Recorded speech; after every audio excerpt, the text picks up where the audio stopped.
Good evening, ladies and gentlemen, and welcome to the Groyper Leadership Summit.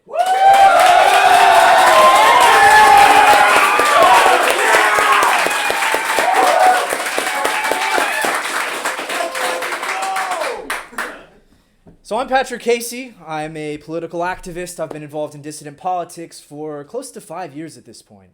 And, I've seen a lot of up and downs in the movement. I've seen, Trump rise to prominence and kind of disappoint someone once he took office. I've seen the alt-right come and go. But I'll just say this, I'm very, very enthused with the future of the America First movement. It's got a lot of potential, and I'm very excited to meet here today and discuss with you all the momentous few months that we've had. So enough about me. Let's discuss why we're meeting here today. Well, there are a number of reasons. Perhaps we're here to make new friends. Perhaps we're here to have good conversation, exchange ideas. These are all valid reasons to meet here. But I think that above all else, we are here to celebrate our monumental victory against Conservatism, Inc. in the Groyper Wars.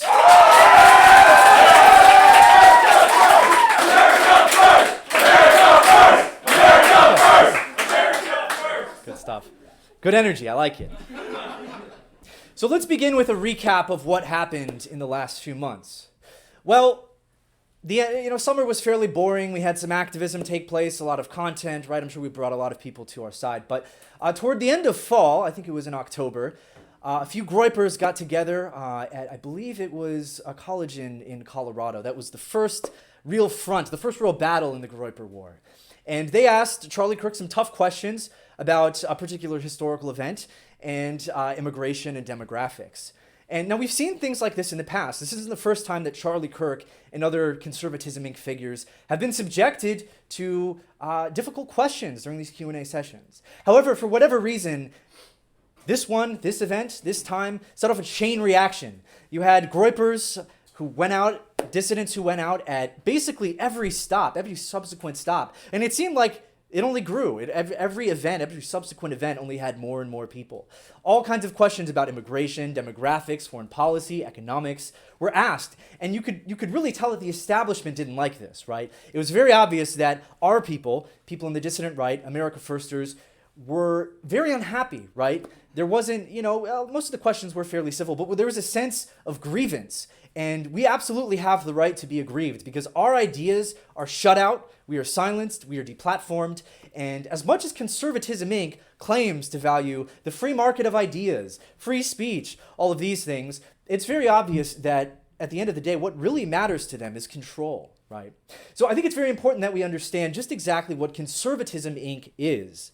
As the name suggests, it's somewhat of a racket, right? Conservatism Inc. is not about the truth. It's not about America First. It's certainly not about remedying and reversing American decline. No. At the end of the day, Conservatism Inc. is a racket.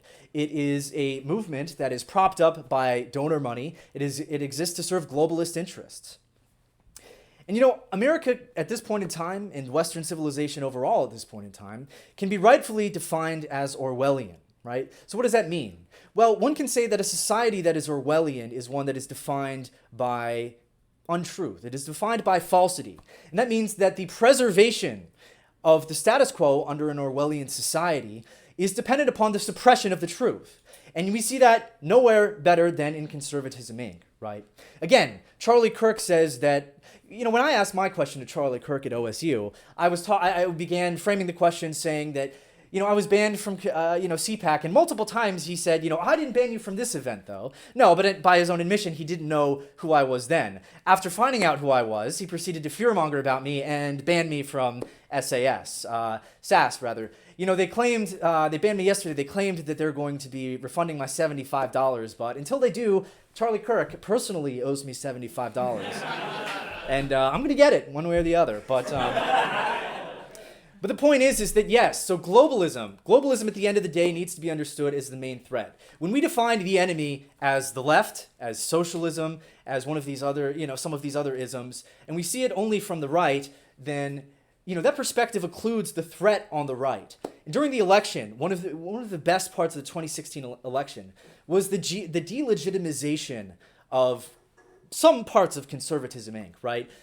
National Review in particular was thoroughly routed. They had to shut down their comment sections. Many of their main pundits were totally disgraced, right? But what happened after the 2016 election is you had people like Charlie Kirk, organizations like TVUSA, that, by the way, adamantly opposed Donald Trump right up until the moment he got the nomination, at which point they jumped on the bandwagon out of reasons of pure self-preservation and self-interest. Well, these people who were formerly Never-Trumpers, who were formerly tweeting out things as Charlie Kirk did, calling Donald Trump a pervert, saying that he's like not a real family man, right? It was a little bit more than mere ideological disagreements, as he would he would have you believe. But the point is that these guys jumped on the Trump train afterwards, and they've played a profound role in shaping the Trump administration thus far.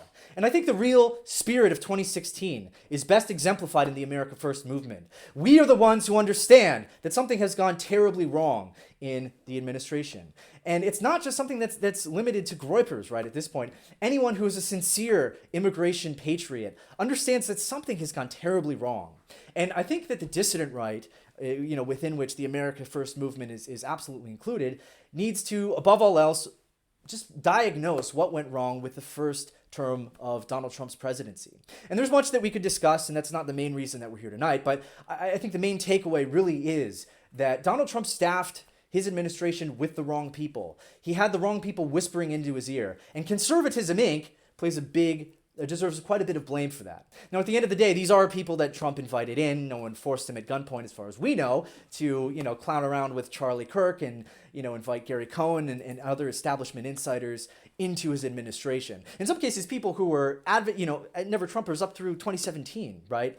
Everyone knows that the many Trump loyalists were passed over, and it's a mess. Frankly, it's a mess. But the point is, we now understand that it is not just National Review Online, not just the people that have been against Trump since the beginning. No, it's that many people who have hitched their wagons to the Trump train are actually not America First. They don't represent the spirit of 2016. And Charlie Kirk is a perfect example of this, right? Up until very recently, right, up until the Groyper War, he was talking about stapling green cards to diplomas, which is something that prior to hearing him say that, I only really heard from neoliberals on the left, Democrats and so forth, right? People like Hillary Clinton, she said that. Charlie Kirk has also said that. But as a result of repeated groyping, shall we say, Charlie Kirk has been forced to concede that actually the people that he has smeared so, maliciously and unfairly as neo-Nazis and white supremacists and whatever else, actually these people were right about quite a bit. That's what he's been forced to say. He's like, oh, actually, I support the RAISE Act now. Actually, I was wrong about green cards and diplomas. And that's good. Charlie, that was a wise move. But you know what? We understand that you were just doing that out of self-preservation. We know that as soon as Donald Trump gets out of office, you are going to promote Marco Rubio or Dan Crenshaw or Nikki Haley. And we in America First are going to do everything that we can to ensure that that does not happen. Because at this point, it's less a battle about what happens in 2020 and more a battle for what happens after Trump.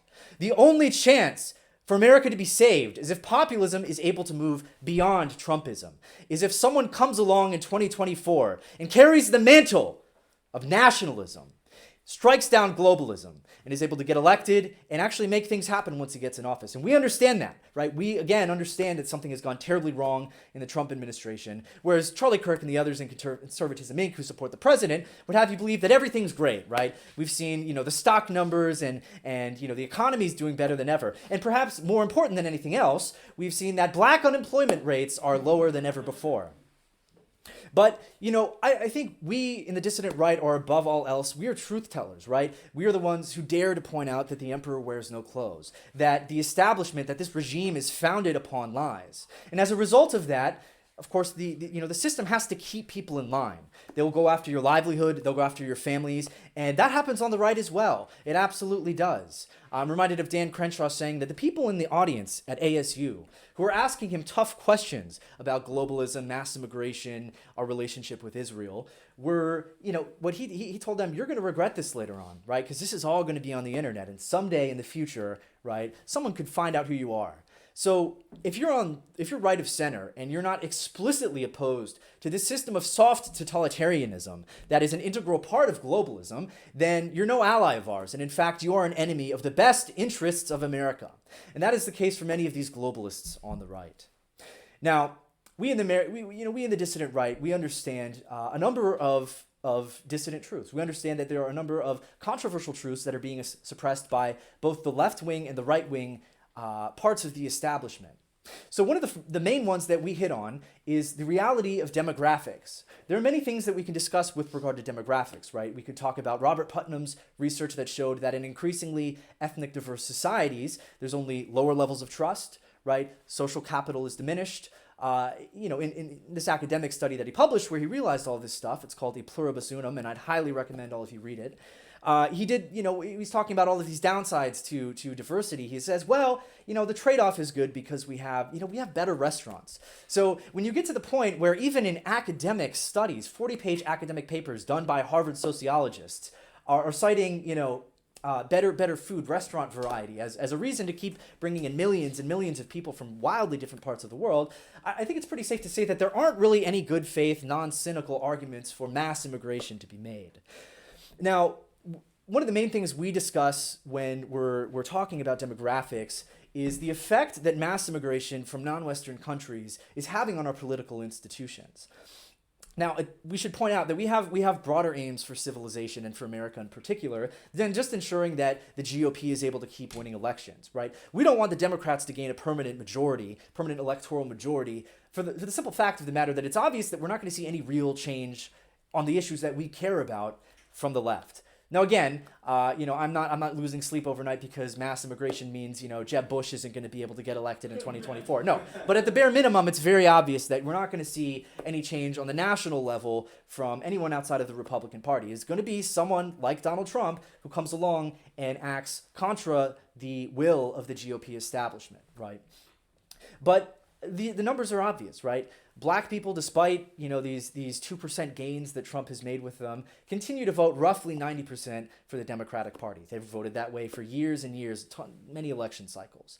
What mainstream conservatives would say is, well, we just haven't sold it well enough. We just haven't gone into these communities and told them to read John Locke, talk about Edmund Burke to them or something of that sort. Well, I think we all understand that there are deep-rooted cultural, racial, and social reasons why minorities are not attracted to the kind of conservative values that are promoted by the GOP establishment. And there are many to get into, but I think at the end of the day, the numbers don't lie, right? Trump was not the first Republican politician to come along and pander to minorities. George W. Bush did that in, I believe it was his first, his 2000 run. St. Francis discusses this in Ethnopolitics, which is a must-read for anyone interested in demographics and the effect that it's happening on our political institutions, our political establishment overall. But the point is that, George Bush, even back then, right, even 20 years ago, was talking about how we're praising diversity. Oh, yes, we're having a new country and it's going to be so great. Please vote for me, non-white people. Well, you didn't see many substantial gains there. And, for all that we heard about Brexit between 2016 and midterms, there was virtually no substantial gains made in the black vote between them. So at some point, you just have to be honest and say that it's not working, right? The policies that we're advocating for, maybe they just don't appeal to large portions of the population, right? Based on demographics. Certain demographics just don't care about these things. They don't care about immigration restriction. And in fact, if they do care about it, they're probably very opposed. Now, with that said, I think that our movement, America First movement, isn't only for white people. And that's one of the most disingenuous things that Charlie Kirk tries to say, right? He's accused people like me and others like Nick of trying to create a 100% pure white country. I've never advocated for that. And I don't think if there are ethnically pure countries all around the world, I don't have any issue with that. Obviously, we can think of one relatively ethnically pure country in the Middle East that no one seems to be too bothered about maintaining its ethno-religious identity. And I'm not someone who takes issue with that either. But many things to be discussed with demographics. I mean, with regard to other populations, Hispanics continue to vote something like 65-75% for the Democratic Party. Jews, roughly 75%. Asians, roughly 75%. And it's worth pointing out that, Charlie Kirk claims to be fighting the culture war. He claims to be trying to defeat the left and to defeat globalism. But he'll say things like, as he did during the beginning of the Groyper War, he's like, Southeast Asian immigrants are great. They come over, they work great jobs, they love conservative values. Again, 75%, right? 75% of Asians overall. So it's there is a values discussion that needs to be had. But the first discussion really is just getting the facts out there. And the reason why the Groyper War has been so successful is because we've been able to get facts out there that Conservatism Inc., including Charlie Kirk, don't even want to acknowledge, right? They want to inculcate their base against just, pieces of data, essentially, let alone the values that can be established therefrom. Now, again, many other things to be said about demographics, but I think the important thing to keep in mind here is that Conservatism Inc., when these people get up there and they say something, when Charlie Kirk advocates for a policy, when Benny Johnson or Sebastian Gorka, when they're up there advocating for something, maybe they believe in it, but regardless of whether or not they actually believe in what they're saying, that's really beside the point, because they have intricate webs of donors and handlers and connections, and they're not able to be free thinkers in the way that we are, right? That's kind of a cliche term, but I can get up here and say basically anything that I want, right? I'm never going to be able to attract the wealthy, powerful, oligarchic donors that Charlie Kirk does, but that's just the price that you pay when you're actually trying to make the world a better place, and you're not creating an organization like he did that really just advocates for the interests of the ruling class. I've done a lot of political advocacy, and it's all been within dissident contexts. There are many unique challenges to what I do, to what Nick does, and to what others do. But I was thinking about this the other day. Charlie Kirk he had a brilliant idea. I'll give him credit for that. He was like, I'm going to create an organization that advocates for the interests of the people who have the most money and power in society, right? So much for, the forgotten man, right? No, I'm going to advocate for Netflix, for Sheldon Adelson, right? For very powerful, wealthy people. I mean, I kid you not, TPUSA has, I don't know if they do it anymore, maybe they've developed a bit of self-awareness in recent years, but for a while they were waving around these signs on campuses that said, I heart Starbucks, I heart Netflix, I heart Amazon, right? And it really just boggles the mind. And I think one of the main issues with Conservatism Inc., with the mainstream right, is that by focusing on socialism as the enemy, by focusing on leftism as the enemy, again, it hides the issue to the right, and that issue is woke capital, right? The fact that they're waving around these signs advocating for corporations that hate them, corporations that only value them for the tax cuts that the TPUSA might support. But at the end of the day, it's obvious that most of these major corporations are anti-American, right? We're going to have to take state power, and only after that point will they fall in line. And these corporations, there are many arguments to be made. Many of them benefit from mass immigration. Many of them benefit from having us be atomized, deracinated consumers. But at the same time, many of them are just kind of going with the flow, right? So progressivism, the cultural shift left, the only factor there is not woke capital, but it is a very important one. It is a very important one. But I think one of the main reasons why the Groyper War was so successful is the fact that we were able to bypass the censor. And that's why they freaked out. Let's talk about the response that Conservatism Inc. had to our offensive. Well, Charlie Kirk he created 2 separate lines. They started doing that at some events. Of course, our guys figured it out pretty quickly. And, this is the line for leftists? Yeah, I'm a leftist. I'll go there. It worked out pretty well.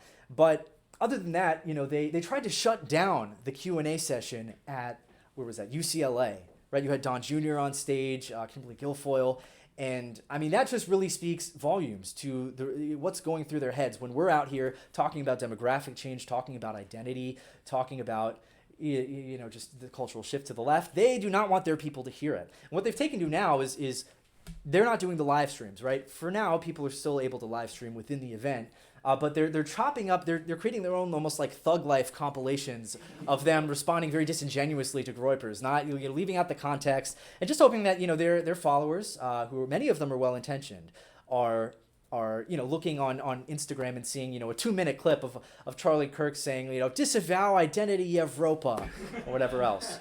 And I should point out that Identity Europa doesn't exist at this point. That was an organization that I didn't found, but I did run, and we did nonviolent political activism advocating for things like an end to the anti-white agenda, an end to mass immigration. Again, we never called for an all-white country. We never called for anything inhumane being done to people. It's totally disingenuous. But it should be pointed out that I am almost 100% clear that Charlie Kirk was getting his information on that from an Antifa blog, right? Based on some of the exact comments that he was making, and I think he did say identify Evropa at one point. That is actually an Antifa blog that solely exists to dox people in my organization.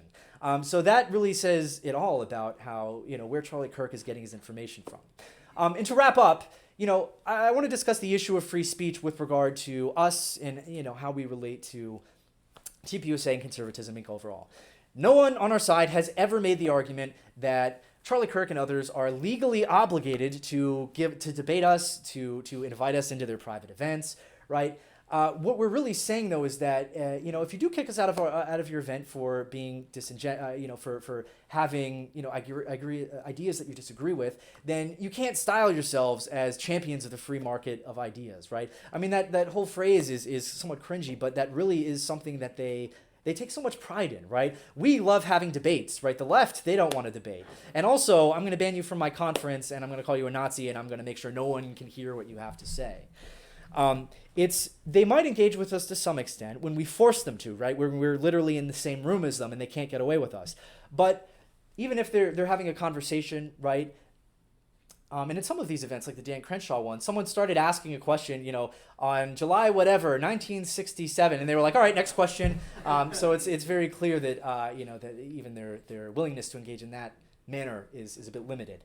But the point that I'm making here is they will sometimes engage with our ideas, but it's never in a good faith manner. And that really just says it all, right? I'm willing to engage with Conservatism Inc.'s ideas on the left. And that's one of the things that drew me to the dissident right, is that we're able to take a sober view on things. We're able to look at authors on the left, like Marcuse or Adorno, and say, hey, these guys were terrible overall, but hey, this critique of consumerism, this critique of just kind of the soulless nature of just endless capitalism is worthwhile, right? We're able to do that without saying, oh, they're libtards or whatever else, right? We actually want to engage in good faith and debate. Now, the last thing that I will say is I've talked to a number of TPUSA members, some of them fairly higher up in the organization, during the course of my time in West Palm Beach this weekend, and I will say that it's hard to tell whether how sincere they were being in these interactions, but most of them cited the lack of civility from the Groypers as being their main concern. Well, I'll be the first to say that if you understand the predicament that our country is in, and if you understand that Conservatism Inc. is complicit in American decline and is complicit in the globalist destruction of our country, you're not going to care about civility. And even if you do, you understand that that's a debate that you have within our side. That's not a reason to say, okay, these guys, everything they say is wrong. Of course not.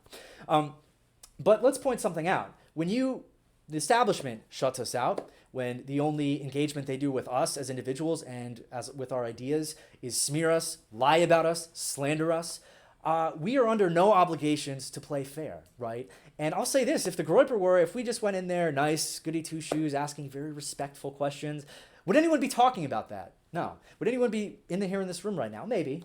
But we bring energy, and that's something that we absolutely have that many others do not, right? We have a powerful grassroots dissident energy that propels us further and further into the spotlight. Our goal since the beginning of the dissident right, our goal since I began I first became active in dissident politics, has been to make us impossible to ignore. If they want our ideas to be consigned, to be relegated to the shadows, then we have to do everything in our power to ensure that that does not happen. And that the Groyper War was really successful for that reason, because we were able to get these ideas out into the public, and they were unable to stop us. Try as they may, they can take down the streams. We'll do our own streams. They can lie about us. We'll push back, against those lies on social media.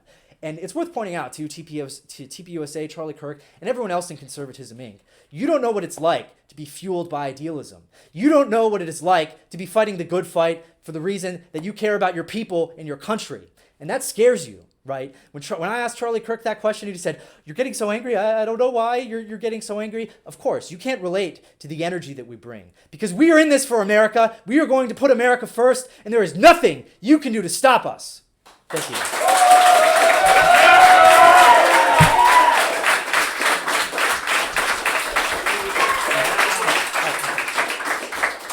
Thank you. Thank you. All right, next up, we have InfoWars correspondent, content creator, host of American Dissident, Jacob Lloyd. Yeah.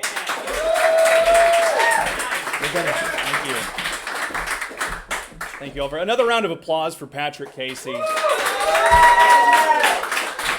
I have to say, on a personal level, thank you to Patrick Casey. He's done, on an individual level, as well as he and his guys and girls with AIM, they did a lot of the heavy lifting when it comes to the organization of this event and everything. So I'm personally very grateful to him, and I know that everybody else here is too. So And I want to thank all of you for being here also. I mean, ultimately, this event, Groyper Leadership Summit, the past few months have been about all of you out there, the work that you've been doing on the ground by confronting the people in Conservatism, Inc., whether it be Charlie Kirk, Ben Shapiro, these people. This movement really is centered around you, and it's, much like Patrick said, this event, this speaking engagement, is about celebrating the accomplishments and the work that you all have done out there. So thank you to you, because this wouldn't be possible without it. I mean, we can all get together in a room and speak, but it doesn't really matter as much as it does in this community setting. So in my talk tonight, I'm going to be focusing a little bit less on the specific events of the past few months. Everybody's been following it a lot. You followed I'm sure you saw Nick's streams talking about all this stuff on DLive, covering the people, going up and asking these tough questions a lot. Maybe some of you here, I'm not sure, Patrick. But, so I'm going to be talking a little bit less about the specific events that have been going on. Patrick touched on them. I know that Nick will. And I want to talk more about the specific journey that all of us have gone through. Definitely a very common experience. I was talking to somebody the other night at dinner, and they actually said that it's a very common set of events that lead people into this movement, the American nationalist movement. And I think most of you would probably agree. I definitely, 10 years ago or something, when I first started getting into politics, I wasn't like, I can't wait for one day to speak at the Groyper Leadership Summit. I doubt that nobody knew what a Groyper was back then. The idea of American nationalism as it exists now wasn't really a thing. I mean, of course, you have I suppose that I can't really say that. It existed, but in very niche circles. You have Pat Buchanan and other key people who were pushing these ideas back then, kind of, John the Baptist type figures, voices crying out in the wilderness, that kind of were our forerunners, and we stand on the shoulders of giants in that regard. So, but I do want to talk about that journey. I can say personally, I'm sure that many of you will be able to relate to this. Growing up, I got into politics really in earnest early on in high school. I was always very interested, but early on in high school, all that I really had at the time was kind of neoconservatism, and back then this was before the gay marriage decision, so you were more allowed to have these social conservative opinions. You were allowed to be opposed to gay marriage. You were allowed to be opposed to transgenderism as it exists now didn't exist. It was people back then were still made fun of on TV, for example. So back then it was very different, but I was still inculcated in this neoconservative political culture. That was the only option that there was. At a certain point, and I'm sure many of you began to realize that there was something very wrong with the conservative establishment of our time, of the past 25, 30, and even the past 100 years or so. I myself very briefly got involved in libertarianism. I got out of that very quickly, but I was for a brief time, mentally involved in that, intellectually involved in that, because of the idea that it exists outside of, in a sense, outside of our current paradigm. The idea that brought all of us to kind of the starting place on this journey is the idea that there is something deeply and innately wrong with our current paradigm. So because of that, many of us got involved with libertarianism. It's well documented that there's a pipeline from libertarianism to other, perhaps factions of, right-wing kind of niche politics. So many of us have gone along that same route. And all of that led although there were different paths, very similar in nature, all of that led each individual to the point that we are now, American nationalism. Through this time, we've been refining, learning about these ideas.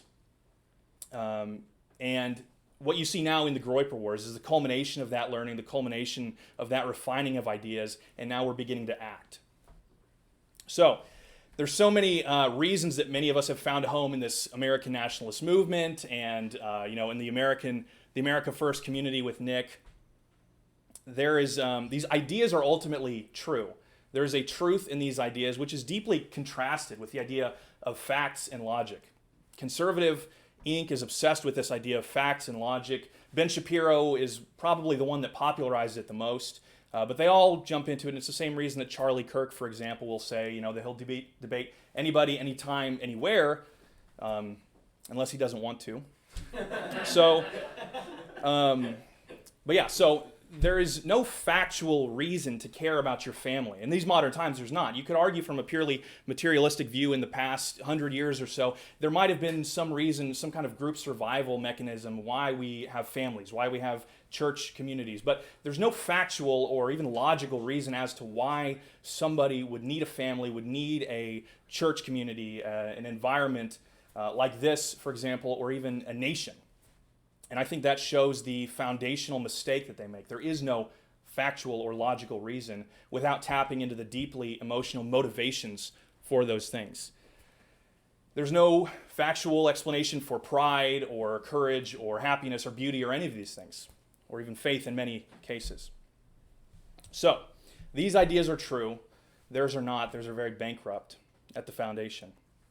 It takes time and effort to discover these ideas that we all adhere to now. It's not an easy thing. As I was talking about a minute ago, the different journey that we all have to go through. I mean, very few people. It's kind of funny. I do talk to a lot of people who say that they kind of had these ideas when they were kids or when they were young. Maybe they were conservative and they went down this winding road. But ultimately, you do have to go through this sort of, hero's journey to be able to get to the point where you are now.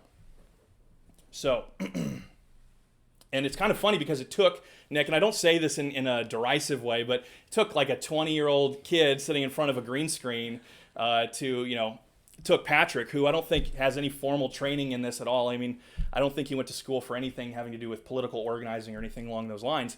But these are people who are able to step up into that position and make the decisions that needed to be made. And we have multi-million-dollar organizations, billionaires, mega donors, the entire political class of the United States terrified at these, people who have really no business other than their pride in their country to be doing what they're doing. So a little bit on the situation. I've talked about the journey that we've gone through to get to the point that we're in, the situation that we're in. And that's part of what we have to learn. For the past 100 years or so, you've seen the entrenching of this political class. You've seen the takeover of our institutions. In our, the conservative Inc. crowd would say that it was the left marching through these institutions, and that is true to a large extent. But ultimately, these people are one and the same. The neoliberal political apparatus of the United States has been entrenching itself deeply into every institution in this country for the past 100 years. I don't know the age of everybody in this room. I would imagine that most of you are probably around 30 or younger. And if that's the case, then you likely don't remember a time in which a presidential administration could not be described by a decrease in wages, a decrease in jobs oftentimes, endless war in the Middle East. If you go back, Trump is obviously different in some regard, but we're trying to aim past Trump. But you have Obama, Bush before him, Clinton, and then Bush before him, and to an extent Reagan and the presidents that came before him. The problems that we have now are problems that most of us have had for the entirety of our lives. And can cause, I was trying to think of a word. I was talking to my friend Harrison before the speech, trying to find like a technical real word, like alternative for the word black pill. But that's really what it is. It's very blackpilling to not have ever lived in a world or in a society that wasn't run by these people, by this political class, these, whether it be the bankers, the people like Charlie Kirk, the people who want to basically rape our country for profit. It can be very blackpilling. It can be very heavy. It can weigh down on you. It can be very discouraging. So, began over 100 years ago, but for the past 30, it's been almost inescapable, and that can be very heavy. So, now, on one hand, it's very heavy, but on the other hand, you can see that this particular conservative Inc., this particular political ideology that has ravaged our country, is almost a flash in the pan in the greater course of human events. We know that there is no end of history. We intellectually know it, whether you're a student of history, whether you're a Christian, or just simply an observer of human behavior. You understand that there is no time in which we'll reach stasis, where nothing will, no empires will not rise and fall, political classes will not take each other's place, there won't be war. And this is deeply contrasted with the ideology of conservative Inc. We intellectually know that, but functionally it's different. One of the keys to this movement, one of the keys to what you're doing out there, one of the keys to what we're doing here tonight is trying to change our mindset away from this idea that nothing can be changed, that they are too big, that they have too much money. And I think that the work that you all have done, whether it's asking these questions or doing work on social media, organizing, dropping banners, whatever the case may be, I think that that's evidence how terrified they are, the lengths that they've gone to kick Patrick and Nick out of SAS and out of CPAC and out of all of these events. I think that it's evidence that it's not true, that we cannot change these things, that they're not too big for us. So it can be blackpilling, but look in the wider scope of human events. And that is to say that one of the things that we learn is that ebb and flow of human history. Empires rise, empires fall. Things change radically over the course. I always talk specifically about the French Revolution. There's multiple examples of this, but you go from this society, which was deeply conservative. It was the most Christian, the most Catholic nation in Europe. And within a decade, it goes through this transformation, and this revolution is touched off. The most radical, most disgusting leftist Enlightenment movement in European history, before or since. And then within a few years of that, you have Napoleon come along, who was radical in a sense because he was able to undo much of that revolution and turn it back towards a conservative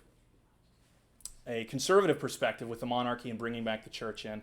And you see this multiple times throughout history. So it's incredibly important that we all acknowledge that that is the case and that we all do play a part on this stage. That being said, with the idea that empires rise and fall, I don't know if the United States will continue to exist or for how long in its current iteration. Obviously, our goal is to preserve that as long as possible. But even the Roman Empire, which lasted, a millennium or so, didn't last forever. But the core of this debate is, what is America? Is America that government? Is America the continuity of the United States government? Or is America something else? And the truth is that America is not a set of ideas. America is not a document. America is not a piece of paper that you sign whenever you've gone through the appropriate tests and fees and classes in order to get a green card or to gain citizenship. America is a place, and it is a distinct people. As long as there are Americans, there will be America. Whatever that looks like, whatever America looks like in that iteration, there will be America as long as there are American people. So, I believe mine is a little bit shorter than Patrick's, but up until now we've been learning and refining, like I said, and now we're acting, and this is what action looks like, you here tonight. So I don't know what victory looks like, but the conditions of that victory will be complete and total. Conservative Inc. and the greater political establishment of the United States will crumble at the hands of the Groypers. They know it, and they're terrified. It's very important that we all know it too. They're counting on you not having faith in yourselves as Groypers. Whatever happens, history will remember what we are doing here today. History will remember the Groypers and the movement that flowed from America First, from AIM, from the greater Groyper network at large. So, thank you very much.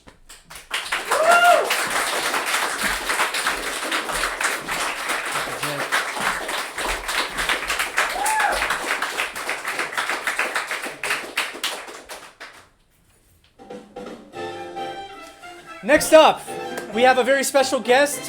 For some reason, he asked me to introduce him as Nicker. No. Nicholas J. Fuentes.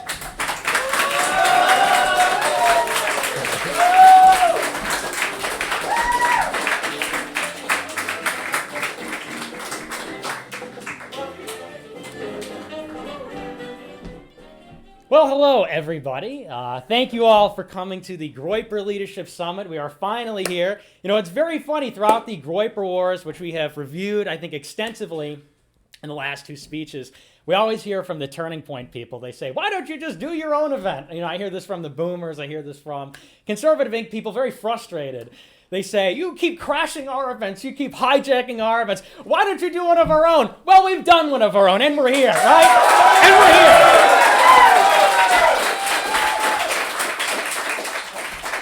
And I will say that if you watch the Benny Johnson segment today at Turning Point, just saying his name makes people laugh. Synonymous with cringe. I think you'll find that ours is going to be a lot more epic and based and red-pilled than Turning Point USA. So first, I want to thank everybody for coming, of course. Thanks to Patrick, thanks for Jake. Patrick's done a lot of hard work setting this up. He did a great speech, obviously. Jake Lloyd, incredible speech. Thanks to everybody here who has attended. I know that, and it's sort of interesting, it says something about our place in politics that we had to have such a secure tight procedure to get everybody here to just watch speeches, right? So thanks to everybody that came out here at risk of, journalists, Turning Point people, sniffing around, seeing what we're up to, but I think we've outsmarted them. We can infiltrate their events, them, not so much with ours.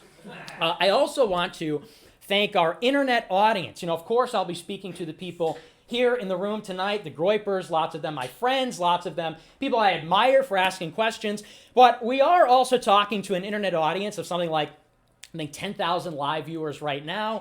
It's going to be, I'm sure, that number will climb as this video is passed around. So, primarily we are going to be directing the message of this speech at the people watching at home, and principally, perhaps, interested Turning Point members, people that have been confused about who we are, what we're about. And it's interesting because this has been the most common question that I've been asked. I came out here, and the reason we've done it this weekend in West Palm Beach, Florida, is because, of course, we are hosting this mini conference concurrently with Turning Point's annual Student Action Summit, or the SAS Summit, which they hold this weekend. Sounds like we've got some cans wrestling there, which we hold this weekend at the same time in the same place as the Turning Point Summit. And so I've been around the city, and I've been trying to sort of gauge where people are at. And really, it doesn't even take much. I mean, I rolled into the conference yesterday. I came into the hotel lobby, and automatically everybody around gathers to shake my hand. Even people that disagree, saying, I don't know if I agree with everything, but what you're doing is very interesting. I don't agree with everything, but I really admire your courage. I think you're asking the right questions. I heard a lot of this. And I've been around town. We stopped at BurgerFi. We got harangued for like 20 minutes by actually 3 white people. It's very interesting. We had a black gentleman in BurgerFi coming to get a picture with us, saying he was a big fan while we were being persecuted by some Aryan girl, some 100%. It is always, these white people, right? Can't call us racist when I make remarks like that. But in any case, we've been around town, and everybody's been talking to us, and they've been basically saying, well, we've heard a lot about you, but what are you really about? What do you really stand for? Why are you doing this? And so I hope to sort of answer some of those questions tonight. And the biggest one is, who are we? And why have we done this? Why are people talking about the Groypers? Why do I have Politico and New York Times and Washington Post journalists calling me up on the phone in the afternoon? I wake up, and I'm sort of disheveled on my couch. I'm getting a call from some Washington Post journalist asking me what a Groyper is. And he's calling me up and saying, what is a Groyper? And I have to explain, it's like a green Pepe derivative. He's cozy. He's a little bit overweight. You might have seen him around. Why has all this happened? Well, primarily, this is a reaction to what's happening in our country. It's been spelled out in the past 2 speeches that we're not happy with the state of our country. Why does anyone engage in politics at all? Why does anybody become an activist? It is because they are not pleased with the state of affairs in the country. I think it's an understatement to say that we're not pleased with the state of affairs of our country. The country is going to hell. And it's not even enough to say that, because the country has been in bad places before. We've had the Great Depression. We've had the Civil War. We've had World War II. The 1960s and 70s was a little dicey. The 1990s, Rodney King riots. Bad things have happened in the country before. But there's something unique about what's happening right now, what's been happening in the last 30 years. And that's the finality of what we're talking about. There's a finality about what is happening in the country, the state of our country. That if we don't turn it around, we are soon passing, or perhaps are slightly over, the point of no return, after which we cannot go back. We cannot put things back in the right direction. So we're talking about something that's basically apocalyptic. We get our act together, we figure things out, or the country as we know it is over. And that's basically correct. Now, why is the country going to hell? In what ways is the country going to hell, and how has that happened? Well, I think you have to look no further than Los Angeles to figure out in what ways the country is going down. Now, is the country going down because of an economic downturn? Of course not. Economic downturns have happened before. They're cyclical, some are bad, some are mild. We've had wars before, civil wars, we've had a revolution, we've had foreign wars, local wars, small ones, big ones, long ones, but it's not a war. We're talking about things that are affecting the texture of life of Americans. That's a very critical thing, because even when we were doing all kinds of projects overseas in the 30s and 40s, even when we were experiencing economic downturn, even during the Civil War, what we always bounce back to is a very normal, very high standard of living that we have in America. We look at Los Angeles today as the epicenter of what the country will look like in the future. For example, I was recently in New York City, actually, And I was talking to some friends of mine, and they all told me that New York City just isn't the same because it doesn't feel like the center of the world anymore. And I thought about that, and it's very true. In a lot of ways, Los Angeles is sort of the new pole in America, where it went from New York City in the last century to Los Angeles perhaps in this century. That's where Hollywood is. This is where Silicon Valley is located, celebrities. It's obviously demographically the future of America. It's oriented towards the East, or rather the Orient, as opposed to Europe. So in a lot of ways, Los Angeles is the future. And what is Los Angeles like? Why is Los Angeles bad? Well, it's bad because there's shit in the streets. It's bad because if you walk down the street, there's human fecal matter. There's garbage everywhere. It's because medieval diseases are coming back, like tuberculosis, like typhoid, things like this. We see that California, and more specifically Los Angeles, are unrecognizable. And not unrecognizable, again, necessarily because they're in this condition, but because they simply don't look the same. Culturally, demographically, if you're a white person and you go to Los Angeles, you're a minority. If you go to a shopping mall, if you walk down a street, you are a minority. You know, we talk about the homeless crisis, the corruption. Los Angeles is the future of America. These are the problems. These are the ways in which the country is going to hell. That is how it's happening. Or rather, that is what the collapse looks like. That is what the downturn, that is what the final sort of end of America looks like, the end state. Now, how did this happen? In a lot of ways, this was driven by the left. You know, Charlie Kirk and lots of others like to lay the blame of this crisis that we face now at the feet of the Democratic Party, or at the feet of liberals, progressives. You know, it's very specific, it's very partisan, and it doesn't really describe precisely how we got here. You know, because why did Los Angeles get this bad? Well, largely it was driven not necessarily in the first place by politics, but first with demographics.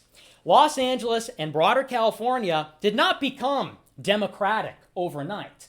They did not become democratic by accident. California was carried by Richard Nixon 6 times in the last century.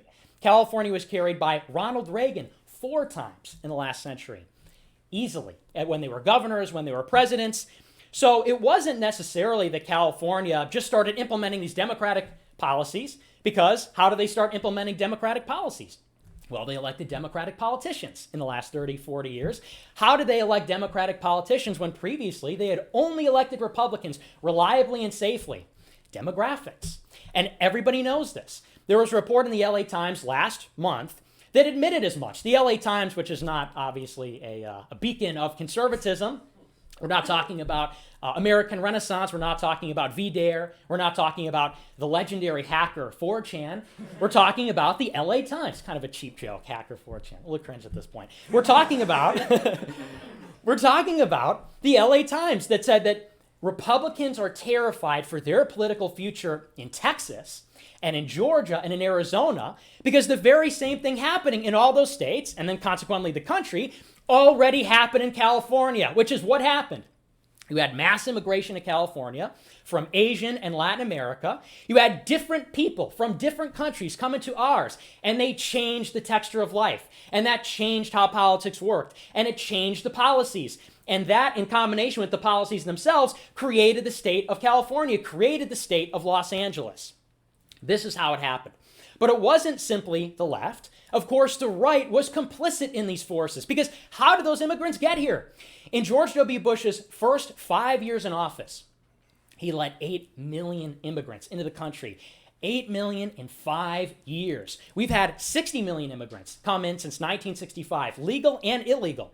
Now, whether you think, oh, they have to come in legally and we're going to have a big door in the middle of the wall, whatever your belief is on that, 60 million immigrants came from foreign countries that don't work. In Asia and Latin America, they vote Democratic. They bring with them their standards of living, their culture, their mannerisms, and so on. They came here. And in those 60 years, that those 60 million people came in since 1965, you had many Republican presidents, many Republican Congresses, Republican House of Representatives, Republican Senate. Ronald Reagan infamously presided over an amnesty of 3 million illegal aliens. We remember this. George W. Bush, it was his political strategy to bring in as many Hispanics as possible, as many immigrants as possible, under the guise that this would bring him an electoral victory or ensure that Hispanics would vote Republican. That didn't quite happen. So how did we get here? Through demographics. And who allowed it? Well, it was not simply the left. It was not simply progressives. But they had some help too. They had some help from people like Charlie Kirk and the people that fund him. And by the way, who does fund Charlie Kirk? Yesterday, Charlie Kirk got a $5 million donation from Foster Freeze. Foster Freeze, who works for an organization that is under the Koch brother umbrella. The Koch brothers, who said this year and last year that they would begin funding primary opponents against America First GOP candidates, said they would fund opposition candidates, or even Democrats themselves, opposition candidates within the primaries against people that support tariffs, immigration restriction, an end to foreign wars, and even Democrats if they opposed all those things. So are the Koch brothers conservative? Are the Koch brothers in favor of the America First agenda? No, they're libertarians.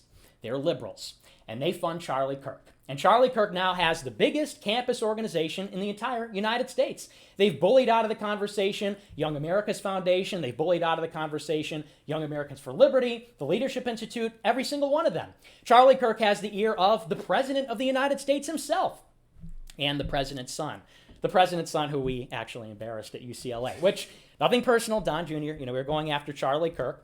And so this is where we arrive. We ask, what do we stand for? How did we get here? Why are we doing this? We are doing this because we oppose people like Charlie Kirk that have contributed to the state of our country, again, which has some finality that will probably go on into the future or indefinitely. And what does Turning Point USA represent when they get their funding from Foster Freeze and from the Koch brothers? Well, they represent things like stapling green cards to diplomas.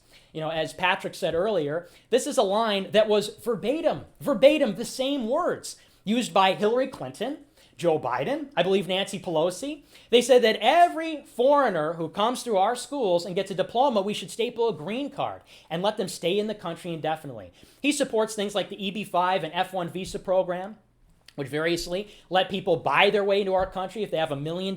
If their aristocrat dad in China or India has a company, they can buy their way into the country, which, by the way, that immigration plan is more radical than Silicon Valley in favor of open borders, mass immigration. Turning Point USA represents drug use, homosexuality, pornography. What did we hear just yesterday afternoon? I saw Glenn Beck get on stage, the same conference which I was not allowed at because I'm such a bad guy. Glenn Beck got on stage and said that Teddy Roosevelt was a progressive, and that if you're in favor of banning porn, if you're in favor of banning pornography, you're in the same camp as that dastardly progressive Teddy Roosevelt, the leftist. They stand for pornography. And by the way, when I say they're for drug use, when they're for homosexuality, they're not just for it in terms of policy. Charlie Kirk has come out recently and tried to bolster his credentials on these issues. He's teamed up with, Falwell at Liberty University to come up with some farce, some ridiculous organization to show that he stands with Christianity. It's not just that he promulgates deviant social values, deviant sexual practices by the people he has on stage, but it's everything going on in his organization. I've been walking around variously with Turning Point members, and they tell me tales about Turning Point parties where people are smoking pot and they're doing drugs and there's underage drinking. And I hear about sexual harassment and abuse. This is within the organization. And what does the Bible say? You cannot have a bad tree and get good fruit. So this is simply in their DNA. That's who they are. What does Turning Point USA represent? When they promote mass immigration, when they promote pornography, when they promote deviant social values, when they promote allegiance to a foreign country? Well, in a word, they're promoting something called libertarianism. That is what they are. That is what Charlie Kirk is. That is what he represents. Now, I don't necessarily say that in a bad way. Not right now, right? We'll get to why it's a bad thing in a moment.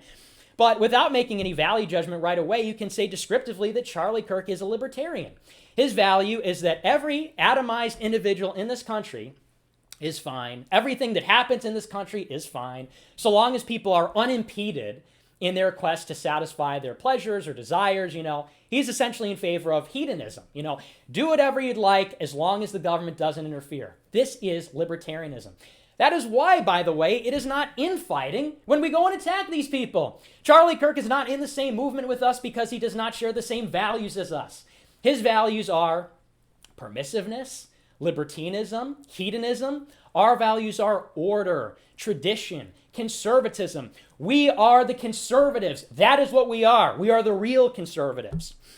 But to back it up even further, how did we arrive here at this summit at SAS with Charlie Kirk at Turning Point USA? Well, we arrived because there was a band of neo-Nazis that wanted to take over the government, that showed up to these Q&As and sabotaged events, different troublemakers, scavengers, terrible people that show up to the event yesterday, SAS who seek to agitate, who seek only to cause trouble and disrupt. Of course, we didn't get here because of that. That is how it's been described.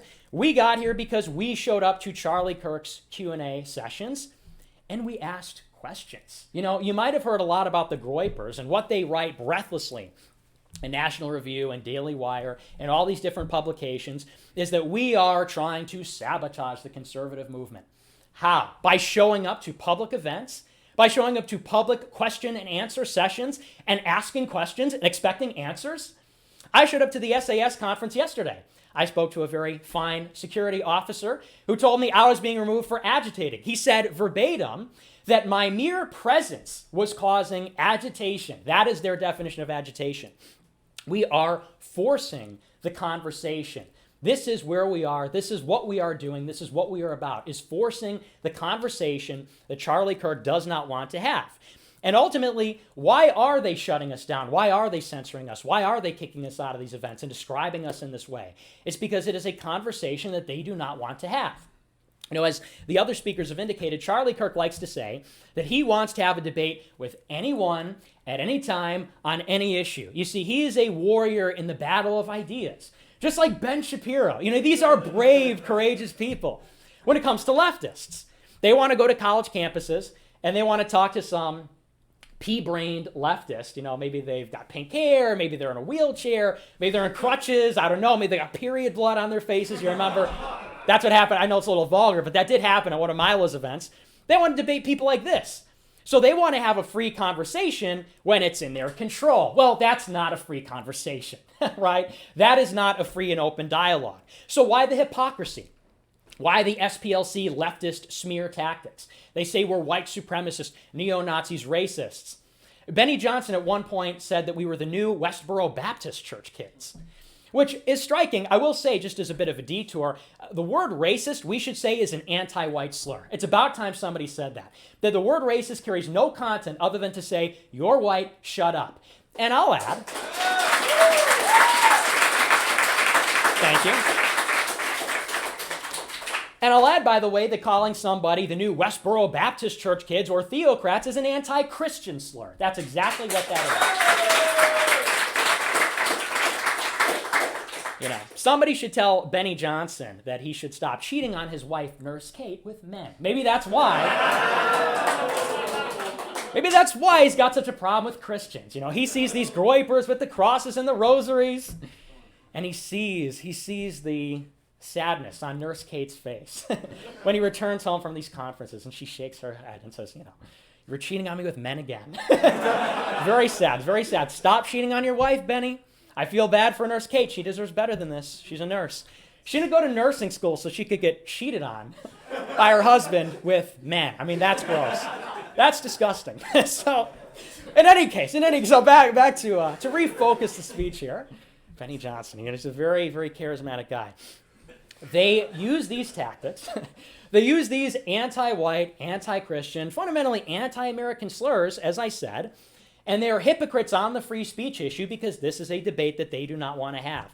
The debate is libertarianism versus America first. It's simply that. You know, people have pointed out, oh, it's these guys are Soros plants or these guys are authoritarians.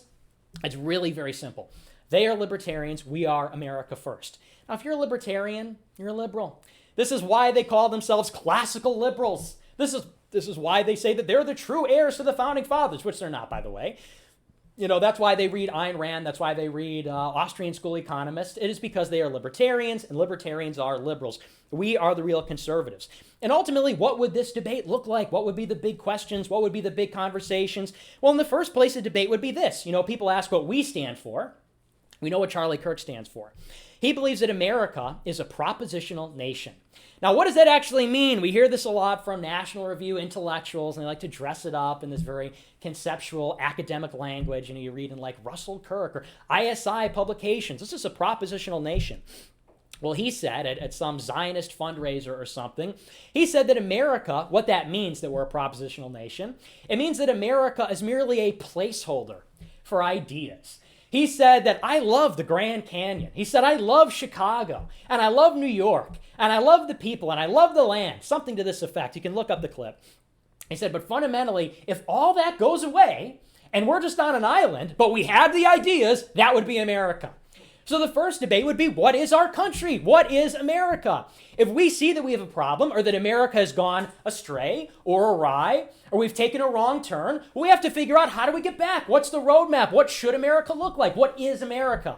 And Charlie Kirk says, well, America can be anything. America can be anywhere, it can be anyone, upside down, on the moon, as long as we have the Constitution. Whereas we don't believe that. We are American nationalists. We don't believe in a propositional nation. We are not libertarians. We are America first. We are American nationalists. In other words, we believe in the American nation, not the American idea, not the American documents, the American nation. What does that mean? The American people. It means America, the land.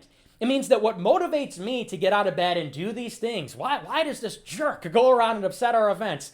It's because we want to preserve our families. That to us is America. Our families, by extension, our communities, by extension, our compatriots as Americans. We also want to preserve the land that we live on. We don't want America to go down and then start it up again somewhere else, like some other country. We don't want to pick America up and transplant it somewhere else. I don't want to go anywhere if America turns into Los Angeles, not like there'll be anywhere to go. I like my community. I grew up in the suburbs of Chicago. I love that place. That place is my home. It's my home because of what it is and the people that are there. And that's America to me. Charlie Kirk says all this is a placeholder. Your family, your land, your country, this is merely a placeholder. And what he's saying is actually something that's very real. In a certain sense, this argument about propositional versus nationalist, this is sort of an academic debate. But really, there are very practical, very tangible expressions of this. For example, our country will be essentially moving America to a foreign land with a foreign people and having the Constitution. That's what it is. That's what's happening. Charlie Kirk said, well, if we set up America on a desert island, it was indigenous people, and we have the Constitution, that would be America.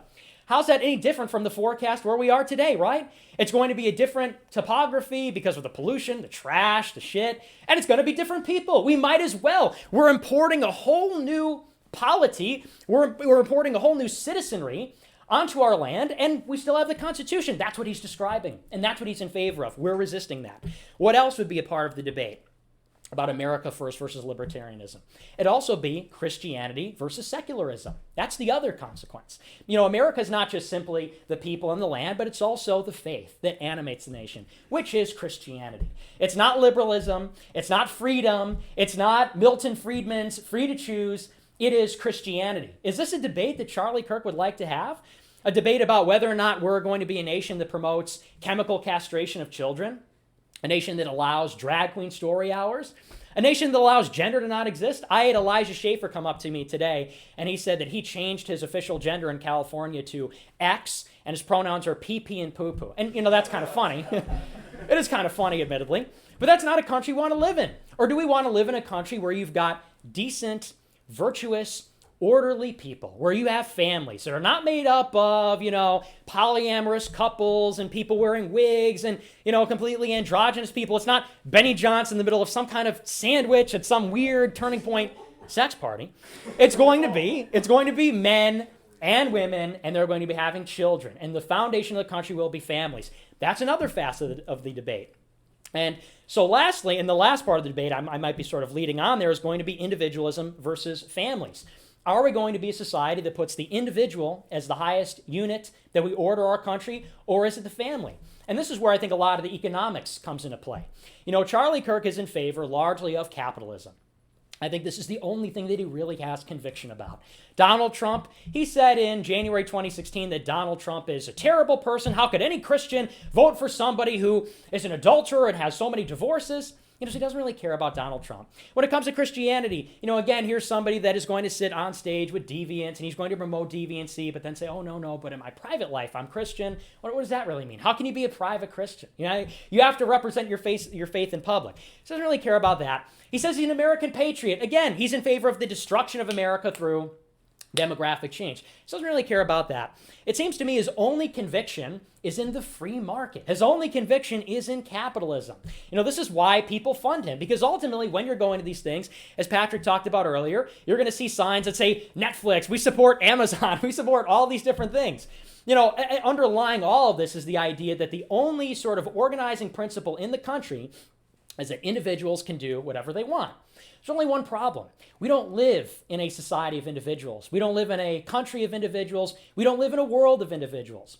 We live in a world of men and women and children. We live in a world of families, and it is that simple. And we need policies that address that. Because you look across the country today, and it's not working for families. It's not working for families that want to raise children because maybe both their parents have to work, or maybe they can't afford health care, or maybe they're being outcompeted by immigrants, or maybe they're being outcompeted by people overseas because we have free trade. It doesn't work for fathers, mothers, or children. That's why we see the proliferation of public-funded daycare. We should be ashamed of that if we ever have the government handling our daycare. We can't even take care of our own kids. But these are the kinds of policies, economically and otherwise, that Charlie Kirk promotes.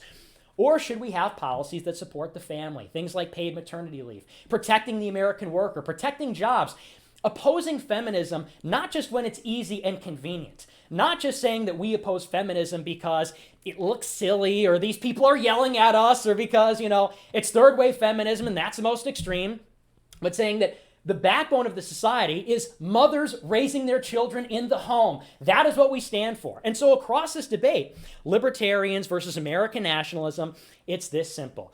Do you love America, her people, and her land, or not? That's a debate. Do you love God and Jesus Christ with all of your heart and soul, or do you not? Do you believe in families, a world and a country of them, or atomized individuals who are on drugs and working jobs and toiling 24/7? That's the debate. That is a debate that they do not want to have. And to me, this is a debate that's very simple. And if people heard our arguments and they heard that debate, they would be on our side. And you know what? They already are. I talked to all these people at this conference. People are watching my show, right? People are joining AIM. They're watching InfoWars. People voted for Donald Trump. 62 million people voted for Donald Trump, who was implicitly talking about all these things. A silent majority is on our side. And they're on our side because what we're talking about is normal. It's not extreme. It's not fringe.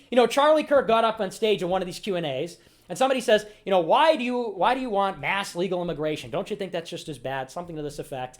And Charlie Kirk said, well, I've been questioned a lot by these very fringe people. It's a very fringe position that we shouldn't have immigration. Really? It's a fringe position that after 60 years of unfettered mass migration, 60 million in 60 years, that we turn off the spigot? That we stop the flow of foreigners into the country that come with drugs and crime and their diseases and everything else? That's abnormal. It's abnormal to see drag queen story hours and chemical castrations and to be repulsed to your core at that. It's abnormal, I should say, to hear Charlie Kirk say, God bless Israel, God bless a foreign country, and go to conferences funded by Zionists and foreigners. That's abnormal to oppose all that stuff? Of course it isn't. We are normal, and they know that if we ever got to be on a fair playing field, we ever got to have that conversation and that debate, that people will be on our side. The reason that people are not coming out, or rather the reason that something is not metastasized to challenge Charlie Kirk at his level, is because people are afraid.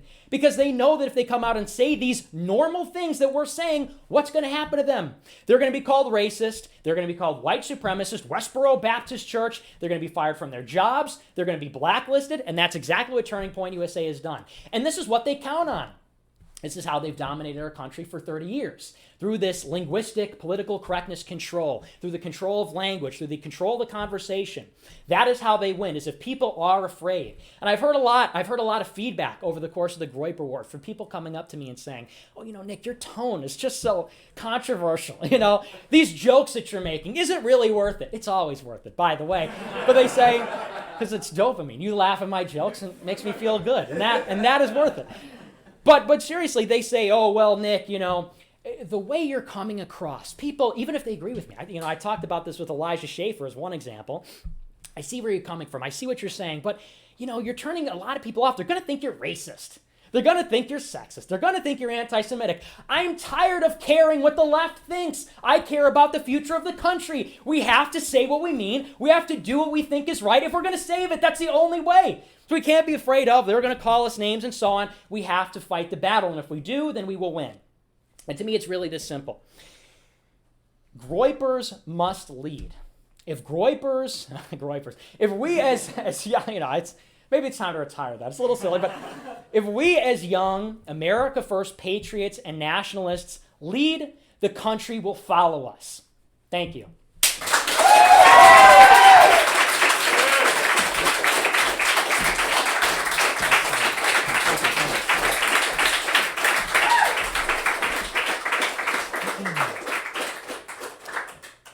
All right, so I just have a few final words here, and then we'll get back to the socializing. I know that's oftentimes one of the best parts of these events. So I just want to, again, thank everyone who came here. Thank everyone who braved the onslaught of just absolute insane paranoia that we saw on social media. People saying, this Groyper Leadership Summit is going to be another Charlottesville.